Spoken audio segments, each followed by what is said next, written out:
हम हमरा के लिहल फसाई हो। सुनी भोला जी कबनो मंत्र मारी,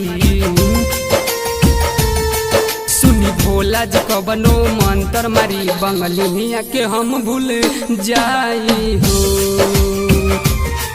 सुनी भोला जी कबनो मंत्र मारी, बंगलिया के हम भूल जाई हो। गइल रहनी पुरबवा घूमे हम बाबा, बंगलिया के हम भूल जाई हो। सुनी DJ Manish Rexall।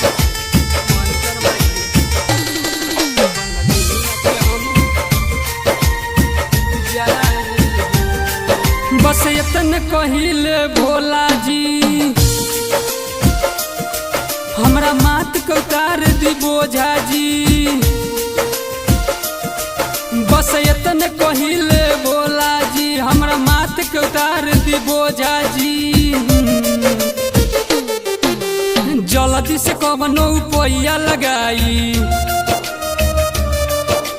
जल्दी से कवनो पैया लगाई, माथ के हमारा दर्द हटाई। सुनी भोला जी कवनो मंत्र मारी, सुनी भोला जी कवनो मंत्र मारी, बंगलिया के हम भूल जाई हो।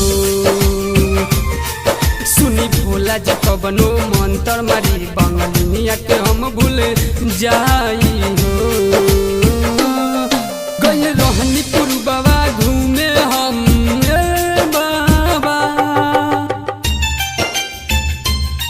बंगलिया के हम भूल जाई हो। सुनी DJ Manish Rexall।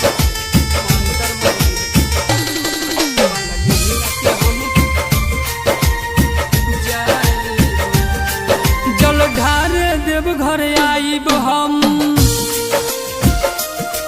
भर के लोटा में गंगा जल। समस्या के कदी हमरा हल, न त जिंदगी हमर हो जाई जन। जितेंद्र सुबह से अभी मनुआ के, जितेंद्र सुबह से अभी मनुआ के लिहले दिल में बसाई हो। सुनी भोला जी कवनो मंत्र मारी, सुनी भोला जी कवनो मंत्र मारी, बंगलिया के हम भूल जाई हो। सुनी भोला जी कवनो मंत्र मारी, बंगलिया के हम भूल जाई हो।